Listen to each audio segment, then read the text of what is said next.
সম্মানিত হাজিরিন, আমরা আমাদের ধারাবাহিক আলোচনায় ছিলাম। আমরা প্রত্যেকেই শান্তির খোঁজে আছি। ইহকালীন এবং পরজাগতিক সুখ সমৃদ্ধির শান্তিময় জিন্দেগির তালাশে আমরা আছি। আমরা খুঁজছি কোথায় শান্তি পাওয়া যাবে। বিগত 3 সপ্তাহের আলোচনায় আমরা এতটুকু নিশ্চিত হয়েছি যে শান্তি পাওয়ার জন্য আমাকে ইসলামের মধ্যেই, শরীয়তের মধ্যেই শান্তি খুঁজতে হবে। এর বাহিরে শান্তি অন্য কোনো জায়গায় আর নেই। ইসলামের মধ্যেই আমাকে শান্তি খুঁজে বের করে নিতে হবে। এখন কথা হচ্ছে যে হুজুর, ইসলামের মধ্যে শান্তি খুঁজে নিব, সব ঠিক আছে, কিন্তু আমরা যেই শান্তিটা চাই ওই শান্তি তো ইসলাম সমর্থন করে না। আমরা যে শান্তি চাই ওই শান্তি কি করে না? ইসলাম সমর্থন করে না। যেমন উদাহরণস্বরূপ বলা যেতে পারে যে আমরা শান্তি চাই হচ্ছে আমাদের টাকা পয়সা থাকুক বা না থাকুক, আমার একটা বিলাসবহুল বাড়ি হবে। টাকা পয়সা থাকুক না থাকুক, আমার একটা কি হতে হবে? বিলাসবহুল বাড়ি হতে হবে। এই বিলাসবহুল বাড়ি করার জন্য আমার কাছে টাকা নাই। এখন আমার দুইটা অপশন আমার কাছে আছে, হয়তো চুরি করতে হবে, নয়তো সুদে টাকা ঋণ নিতে হবে। হয় কি করতে হবে? চুরি করতে হবে, নয়তো ঋণ নিতে হবে। ব্যাংক লোন, হোম লোন দেয় না, বাড়ি করার জন্য টাকা নিতে হয়, লোন দেয় ব্যাংক থেকে, এই লোন নিতে হবে। এই ব্যাংকের থেকে লোন নিয়ে সুদের সাথে মানে সুদে টাকা নিয়ে আবার এই বছরে বছরে কিস্তিতে কিস্তিতে এই টাকা শোধ করতে হয়। এই টাকা শোধ করার পরে তারপরে আমার একটা বিলাসবহুল বাড়ি হয়ে যায়। আমি এই শান্তি খুঁজি। নিজের একটা আলিশান বাড়ি থাকবে, বিশাল বড় খাট থাকবে, খাটের মধ্যে বিশাল বড় জাজিম থাকবে, জাজিমের উপরে ম্যাট্রেস থাকবে, তার উপরে কোমল নরম বালিশ থাকবে, এই বালিশের উপরে না, তার উপরে আবার হচ্ছে দামি চাদর থাকবে, চাদরের উপরে বালিশ থাকবে, বালিশের উপরে আমি যখন শুবো, বালিশের মাথা দিয়ে যখন আমি আমার গাটা এলিয়ে দিব, আমি শান্তিতে একটা ঘুম দিব, এরকম একটা আশা নিয়েই আমরা বসে থাকি। আচ্ছা বলেন তো আপনাদের আমাদের সমাজে এরকম হাজার হাজার শত শত কোটি টাকা দিয়ে বাড়ি বানাইছে, বাড়ি বানানোর পরে সেই বাড়িতে থাকতে পারে না, এরকম লোকের অভাব আছে? ভুলে গেছে, 2 মাস না যেতে ভুলে গেছে। এটা কোন ধরনের কথা হইলো নাকি? চোখের সামনে দেখেন নাই কত বাড়ি, আলিশান কত বাড়ি বানায় রেখে দিছে, এগুলো বাড়িতে থাকতে পারতেছে? থাকার সৌভাগ্য হচ্ছে? থাকার সৌভাগ্য হচ্ছে? হ্যাঁ, দামি দামি গাড়ি ছিল না কতগুলো, যেগুলো যেগুলো জনগণের ক্রোধের কারণে সেগুলো কি হয়েছে, পুরো ছাই হয়ে গেছে। কোটি কোটি টাকার গাড়ি ছিল না, কোটি কোটি টাকা জনগণের টাকা আত্মসাৎ করে কোটি কোটি টাকা দিয়ে বাড়ি বানাইছে। তারপর একটা দুইটা না, বেগম পাড়ায় কতগুলা, নাটোরে কতগুলা, বাংলাদেশে কতগুলা বানাইছে না? হ্যাঁ হ্যাঁ হ্যাঁ, কানাডার বেগম পাড়ায় বাড়ি বানাইছে, বাংলাদেশে বানাইছে। এগুলো বাড়ির কি অবস্থা হয়েছে এটা আপনাদের চোখের সামনেই দেখা। হাজার হাজার কোটি টাকা দিয়ে বাড়ি বানাইছে, শত শত কোটি টাকা খরচ করছে, কি লাভ হয়েছে এই বাড়ি বানায়? হ্যাঁ, এই বাড়িতে থাকতে পারছে? এই বাড়িতে সে আরামে ঘুমাইতে পারছে? সবচাইতে প্রকৃষ্ট উদাহরণ হচ্ছে আমরা হাদিসের মধ্যে পেয়েছি সাদ্দাদের উদাহরণ। আপনারা জানেন সাদ্দাদের ঘটনা, আপনারা শুনেছেন। সাদ্দাদ ছিল হযরত মুসা আলাইহিস সালামের জামানায় বিরাট বড় ধনী ব্যক্তিত্ব, বিরাট বড় কি ধনী ব্যক্তিত্ব, কিন্তু সে আল্লাহ পাক রব্বুল আলামিনের নাফরমানি করত। মুসা আলাইহিস সালামের উপর ঈমান আনে নাই, আল্লাহর নাফরমানি করত। এই সাদ্দাদ এত বড় নাফরমান ছিল যে সে আল্লাহ পাক রব্বুল আলামিনকে গালি দিত। তার অনেক ধন সম্পদ ছিল। যখন মুসা আলাইহিস সালাম গিয়ে শাদ্দাদকে দাওয়াত দিছেন যে কুল লা ইলাহা ইল্লাল্লাহ মুসা কালিমুল্লাহ, হ্যাঁ, যে তুমি বলো যে আল্লাহ ব্যতীত অন্য কোনো মাবুদ নেই, আর মুসা আলাইহিস সালাম আল্লাহ পাক রব্বুল আলামিনের প্রেরিত রাসূল, এটা তুমি স্বীকৃতি দাও, স্বীকার করে নাও, তাহলে কি হবে? তখন শাদ্দাদ প্রশ্ন করছে যে আমি যদি এটা স্বীকৃতি দেই, আমি যদি ঈমান আনি, তাহলে কি হবে? মুসা আলাইহিস সালামকে শাদ্দাদ প্রশ্ন করছে, আমি যদি ঈমান আনি তাহলে কি হবে? মুসা আলাইহিস সালাম বলতেছে যে তুমি যদি ঈমান আনো, তাহলে আল্লাহ পাক রব্বুল আলামিন দুনিয়ার জগতেও তোমাকে শান্তিতে রাখবেন, আবার আখিরাতে আল্লাহ পাক রব্বুল আলামিন তোমার জন্য তৈরি করে রেখেছেন জান্নাত, সুবিশাল জান্নাত। কেমন জান্নাত? সর্বনিম্ন ঈমানদারের জন্য 10 দুনিয়ার সমান জান্নাত। সুবহানাল্লাহ। আল্লাহ তাকে ছোট জান্নাত দিবেন। সুবহানাল্লাহ। কেন রে? আল্লাহ যাকে ছোট জান্নাত দিবেন তাকে কতটুকু সমান? এই দুনিয়ার 10 দুনিয়ার সমান জান্নাত আল্লাহ পাক রব্বুল আলামিন দান করবেন। সুবহানাল্লাহ বিহামদি। হ্যাঁ, সুবহানাল্লাহ। আল্লাহর কাছে কি অভাব আছে? হ্যাঁ, আপনি মনে করতে পারি যে হয়তো শুধুমাত্র মুসলমানদের জন্য আল্লাহ জান্নাত তৈরি করে রেখেছেন। না, আল্লাহ কাফেরদের জন্য জান্নাত তৈরি করে রেখেছেন, বেঈমান মুশরিকদের জন্য জান্নাত তৈরি, প্রত্যেক বান্দার জন্য আল্লাহ জান্নাত তৈরি করেছেন। কিন্তু যারা আল্লাহর হুকুম মানবে না, আল্লাহর উপর ঈমান আনবে না, তাদেরকে আল্লাহ জান্নাত দিবেন না। আপনি আমি 10 দুনিয়ার সমান একটা জান্নাত পাওয়ার পরে কাফের মুশরিকদের জন্য যে জান্নাত আল্লাহ তৈরি করে রেখেছিলেন, ওই জান্নাত তো তা পাবে না। ওই জান্নাতকেও আল্লাহ পাক রব্বুল আলামিন আপনাকে আমাকে হাদিয়া দিয়ে দিবেন। সুবহানাল্লাহ। কথা বুঝেন নাই? ভাগ কি কম না বেশি? কথা বলেন, ভাগ কম না বেশি? রাদিনা বিকিসমাতিল জাব্বারি ফিনা, রাদিনা বিকিসমাতিল জাব্বারি ফিনা, লানা ইলমুন ওয়ালিল আ'দাই মাল। আরে দুনিয়ার জিন্দেগি তো এই সামান্য কয়েক বছরের জিন্দেগি, এটা দেখতে দেখতে পার হয়ে যাবে। ঘুম থেকে উঠছি, চোখ খুলছি, আবার রাতের বেলা চোখ বন্ধ করছি, রাত পার হয়ে গেছে, চোখ খুলছি, দিন পার হয়ে গেছে। হ্যাঁ, চোখ খুলছি, দিন পার হয়ে গেছে, চোখ বন্ধ করছি, রাত পার হয়ে গেছে। এইভাবেই তো দুনিয়ার জিন্দেগি কেটে যাবে, দুনিয়ার জিন্দেগি তো এইভাবেই চলে যাবে। রাদিনা বিকিসমাতিল জাব্বারি ফিনা, আমার রব আমার জন্য যা নির্ধারণ করে রেখেছেন তাতেই আমি সন্তুষ্ট। এই বিষয়ে আমার কোনো আপত্তি নাই, কোনো দ্বিমত নাই, কোনো অভিযোগ নাই, কোনো অনুযোগ নাই। আমার রব আমাকে এক বেলা খাওয়াইছেন, 2 বেলা না খাওয়া রাখেন, তাতেই আমি খুশি। আরে আমার রব তো দুনিয়ার জিন্দেগি আমাকে এইভাবে পার করেই নিবেন। যদি রবের সন্তুষ্টি একবার অর্জন করে নিতে পারি, তো কিয়ামতের ময়দানে আল্লাহ পাক রব্বুল আলামিন এমন ম্যাজিক দেখাই দিবেন, যে ম্যাজিকে আমি আমার এই সামান্য এতটুকুর জিন্দেগির যে কষ্ট দুর্দশা, এটার কিছুই মনে থাকবে না আমার। যে ম্যাজিক আল্লাহ পাক রব্বুল আলামিন দেখাই দিবেন আমাকে। হ্যাঁ, তো শাদ্দাদ প্রশ্ন করলো যে যদি আমি ঈমান আনি তাহলে আমার কি লাভ, কি হবে?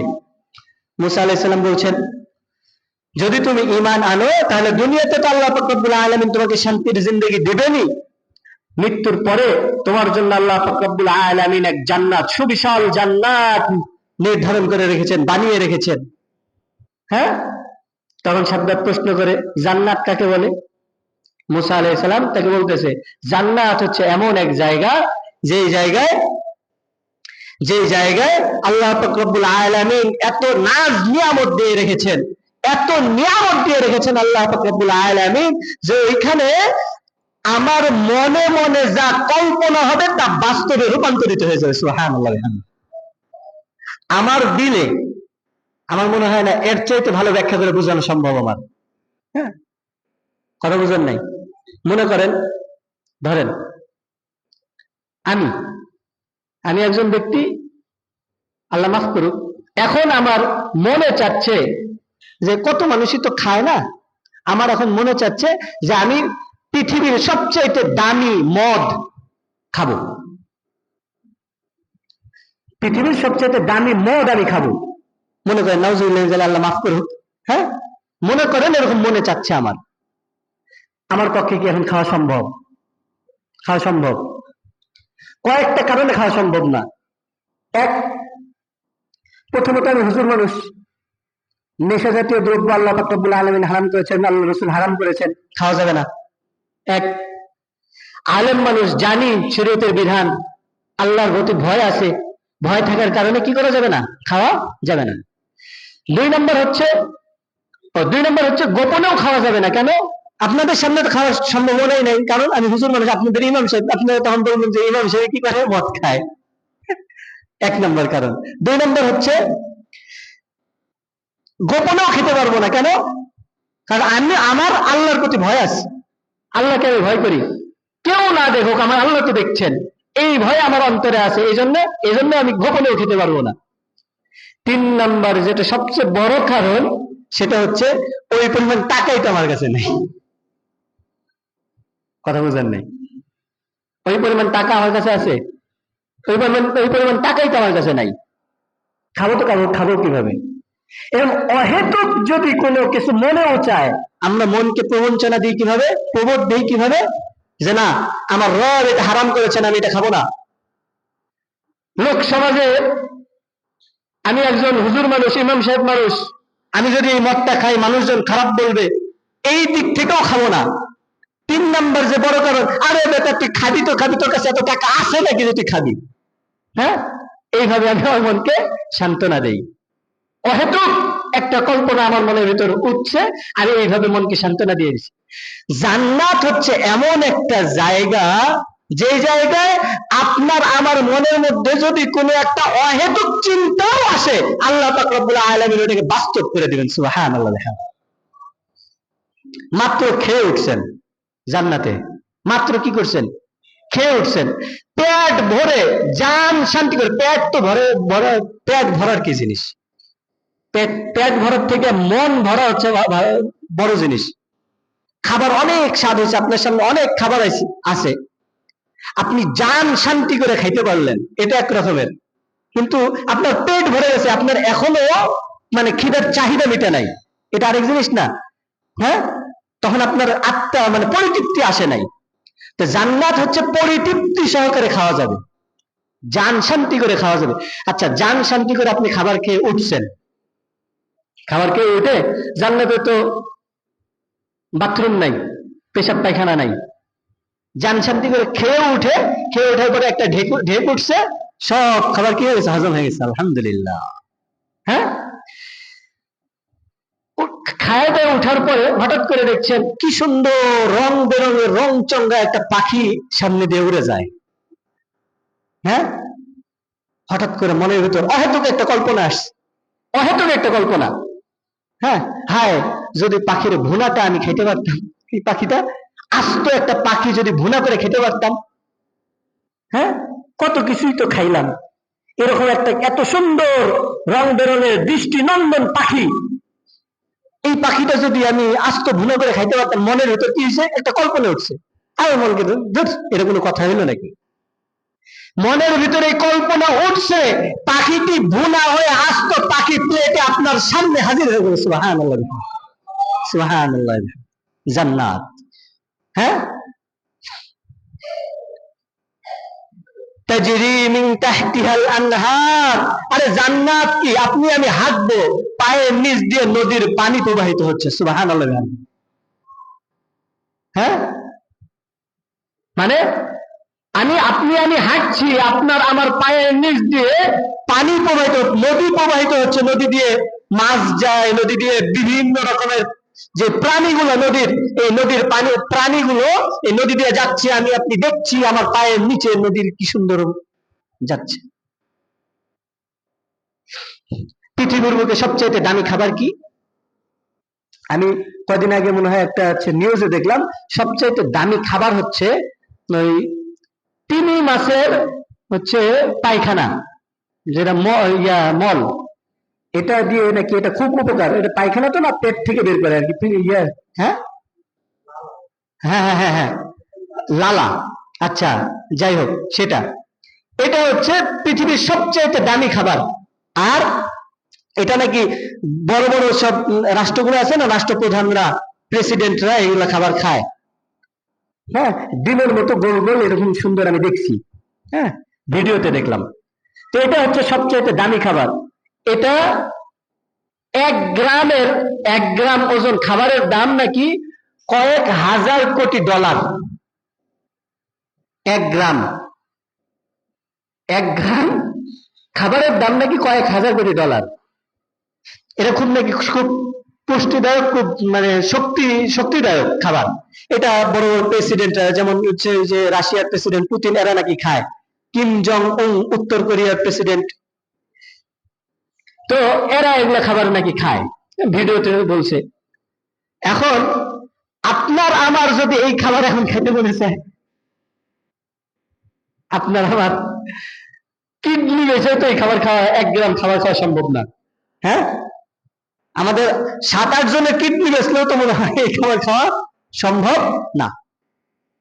কিন্তু আপনার আমার যদি জান্নাতে যাওয়ার পরে একবার খালি কল্পনা হয়, আরে দুনিয়াতে এই খাবারের কত নাম শুনছি, কত শুনেছি, পুতিন নাকি এই খাবার খাইতো, হ্যাঁ, জো বাইডেন নাকি এই খাবার খাইতো, হ্যাঁ, কিম জং উন নাকি এই খাবার খাইতো, দুনিয়াতে এই খাবার কত বড় বড় প্রেসিডেন্টরা খাইতো, আমরা খাইতে পারি নাই, কত ইচ্ছা ছিল এই খাবারটা খাবো।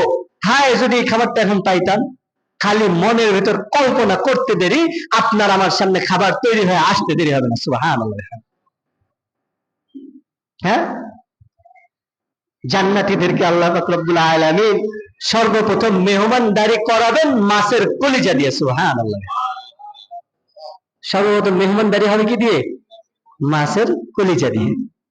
মাছের কলিজা কত বড়, আপনি আমি, হ্যাঁ, টিপ দিয়ে তো গেলে ফেলি মাছ কুটার সময় মাছের কলিজা। হ্যাঁ, বড় মাছ কিনলেও তো ওই টিপ দিয়ে টিপের সাথে গলে যায় মাছের কলিজা, কত বড় হয়। আল্লাহ পাক রব্বুল আলামিন জান্নাতীদেরকে মেহমানদারি করবেন মাছের কলিজা দিয়ে। সুবহানাল্লাহ, প্রথম মেহমানদারি। তো শাদ্দাদ জিজ্ঞেস করছে মুসা আলাইহিস সালামকে, জান্নাতে কি আছে? তো মুসা আলাইহিস সালাম জান্নাতের নাজ নিয়ামত বর্ণনা করতে শুরু করলেন। জান্নাতে এত নাজ নিয়ামত আছে যে নাজ নিয়ামতের কথা বলতে বলতে বলতে বলতে তোমার আমার হায়াত শেষ হয়ে যাবে, নাজ নিয়ামত শেষ হবে না। সুবহানাল্লাহ বিহামদি। আল্লাহর এত নিয়ামতের কথা বলতে বলতে তোমার আমার হায়াত শেষ হয়ে যাবে, জান্নাতের নিয়ামতের কথা শেষ হবে না। আল্লাহ পাক রব্বুল আলামিন জান্নাতে দান করবেন হুরুন ঈন। পুরুষ মানুষ হুরের কথা শুনলে খুশি হয়ে যায়, মাশাআল্লাহ। হ্যাঁ, আল্লাহ পাক রব্বুল আলামিন দান করবেন হুর, এত সুন্দর সুন্দর রমণী আল্লাহ পাক রব্বুল আলামিন খাদেমা হিসেবে দান করবেন।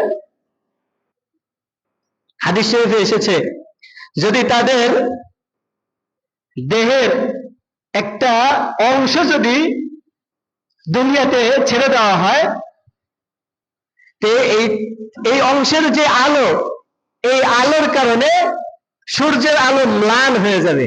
সুবহানাল্লাহ। সূর্যের আলো ফিকে হয়ে যাবে, সূর্যের আলো দেখা যাবে না।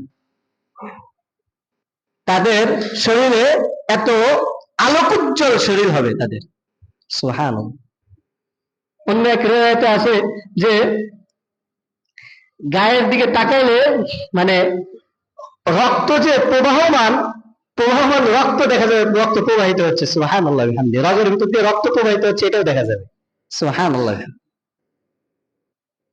এত সুন্দর সুন্দর আল্লাহ পাক রব্বুল আলামিন বলেছেন হুরুন ঈন, আয়াত লোচনা, এত সুন্দর গোল গোল ডাগর চক্ষু বিশিষ্ট আল্লাহ পাক রব্বুল আলামিন রমণীদেরকে দিবেন যে একবার দেখার পরে চোখ ফিরাই নেওয়াই কষ্টকর হয়ে যাবে ওখান থেকে। আল্লাহ পাক রব্বুল আলামিন আমাদের সবাইকে জান্নাত দান করেন। তো হযরত মুসা আলাইহিস সালাম শাদ্দাদকে বলছেন যে জান্নাতের এত নাজ নিয়ামত, এত এত নিয়ামত, এটা তোমাকে বলে শেষ করা যাবে না।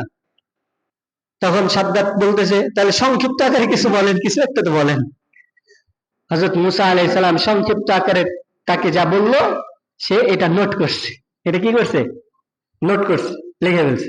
লিখে ফেলে মুসা আলাইহিস সালামকে বলতেছে, আচ্ছা ঠিক আছে, আমি আপনার সাথে এই বিষয় নিয়ে পরে কথা বলবো। সাদ্দাত তার অর্থ সম্পদ যা ছিল সব অর্থ সম্পদ দিয়ে মিস্ত্রিদেরকে ডাক দিছে, প্রকৌশলীদেরকে ডাক দিছে, ইঞ্জিনিয়ারদেরকে ডাক দিছে, তার জামানার সমস্ত সবাইকে ডাক দিয়ে তাদের সাথে সলা পরামর্শ করে বলছে, যত অর্থ লাগে, যত টাকা লাগে সব আমি দিব, কোনো কমতি নাই, টাকা পয়সার কোনো অভাব নাই, আমাকে এইরকম জান্নাত তৈরি করে দেখাইতে হবে, তৈরি করে দিতে হবে, এরকম জান্নাত তৈরি করে দিতে হবে।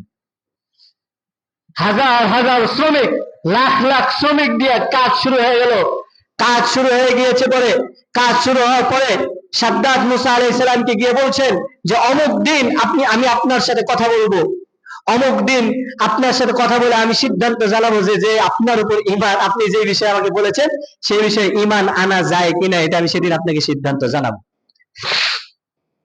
এদিক দিয়ে সাদ্দাতের জান্নাতের কাজ চলমান, জান্নাতের কাজ চলমান, দুনিয়ার জান্নাত সে বানাচ্ছে, বানাইতে বানাইতে বানাইতে বানাইতে কাজ যখন শেষ পর্যায়ে, যেদিন উদ্বোধন হবে তার আগের দিন মুসা আলাইহিস সালামের সাথে সাদ্দাত সাক্ষাৎ করে মুসা আলাইহিস সালামকে বলছেন যে, হে মুসা, আল্লাহর নবী আলাইহিস সালাতু ওয়াস সালাম, আপনি আমাকে তো বলেছিলেন যদি আমি আপনার উপর ঈমান আনি তো আল্লাহ পাক রব্বুল আলামিন আমাকে জান্নাত দান করবেন। কি জান্নাত? এই জান্নাতের মধ্যে এত এত এত এত এই নিয়ামত থাকবে। মুসা আলাইহিস সালাম বলছেন, হ্যাঁ অবশ্যই থাকবে, এই নিয়ামতের কথা আমি তোমাকে বলেছি। তখন সাদ্দাত বলছে যে আমি আপনাকে এমন একটা জিনিসের খোঁজ দিব, এমন একটা কথা বলবো যে কথাটা আপনি শোনার জন্য আগে থেকে প্রস্তুতি নিয়ে রাখেন। কি কথা? কারে আমি আপনার উপর যদি ঈমান আনি, ঈমান আনার পরে আমি মরবো, মরার পরে আমাকে দিবে, আমি পাবো কি পাবো না আর কোনো গ্যারান্টি নাই। তার চাইতে বড়, আমি যদি আপনার উপর ঈমান না আনি, আল্লাহ আমাকে যে সম্পদ দিয়েছে সেই সম্পদ দিয়ে আমি দুনিয়াতে একটা জান্নাত বানিয়ে ফেলেছি, আমি এই দুনিয়ার এই জান্নাতেই থাকবো, আমার আর মরাও লাগবে না, মরার পরে এই জান্নাতে যাওয়াও লাগবে না। নাউজুবিল্লাহ মিন যালিক বলবেন না? নাউজুবিল্লাহ বলবেন না? হ্যাঁ, আমার মরাও লাগবে না, মরার পরে ওই জান্নাতে যাওয়াও লাগবে না, আমি দুনিয়াতে এই জান্নাত বানিয়ে ফেলেছি, আমি এই দুনিয়ার এই জান্নাতেই থাকবো, আমি মরবো না, আমি জান্নাতেই থাকবো। সাদ্দাত ঘোড়ার উপর আরোহণ করলো, তারা জান্নাতে যাবে। জান্নাতে যাওয়ার জন্য যখন ঘোড়ার উপর উঠলো, ঘোড়াকে বলে ঘোড়া যা, ঘোড়া যায়। ঘোড়া যাইতে যাইতে যাইতে যাইতে যখন জান্নাতের দরজার সামনে আসে, সাদ্দাতের এই জান্নাতের দরজার সামনে যখন আইসে, ঘোড়া যখন থামে, ঘোড়ার থেকে যখন সাদ্দাত নামার জন্য এক পা ঘোড়ার উপরে, এক পা ঘোড়ার উপরেই আছে, আরেক পা মাটিতে এখনো পর্যন্ত পড়েই নাই, আরেক পা মাটিতে এখনো পর্যন্ত পড়েই নাই। আল্লাহ পাক রব্বুল আলামিন মালাকুল মাউতকে ডাক দিয়ে বললেন যে এর সময় শেষ। আজরাইল আলাইহিস সালাতু ওয়াস সালাম এসে সাদ্দাতের জানকে কবজ করে নিয়ে চলে গেল, আর তার এই দুনিয়ার তৈরিকৃত জান্নাতকে আল্লাহ পাক রব্বুল আলামিন মাটির তলে এমন ভাবে ধসায় দিল যে ইতিপূর্বে এখানে যে কিছু ছিল এটা বোঝার কোনো ক্ষমতাই নেই। সুবহানাল্লাহ, সুবহানাল্লাহ। এত এত টাকা খরচ করে সে যে জান্নাত বানাইছে, এই জান্নাতে ঢোকার মতো তৌফিক আল্লাহ পাক রব্বুল আলামিন তাকে দান করেন নাই। তার মানে বোঝা গেল যে আমরা যেই শান্তি যেইভাবে খুঁজি সেটা কি করে না, ইসলাম সমর্থন করে না। আমাকে শান্তি খোঁজার জন্য শরীয়ত যেই নির্দেশনা দিয়েছে সেই নির্দেশনা মোতাবেকই আমাকে শান্তি খুঁজে বের করতে হবে।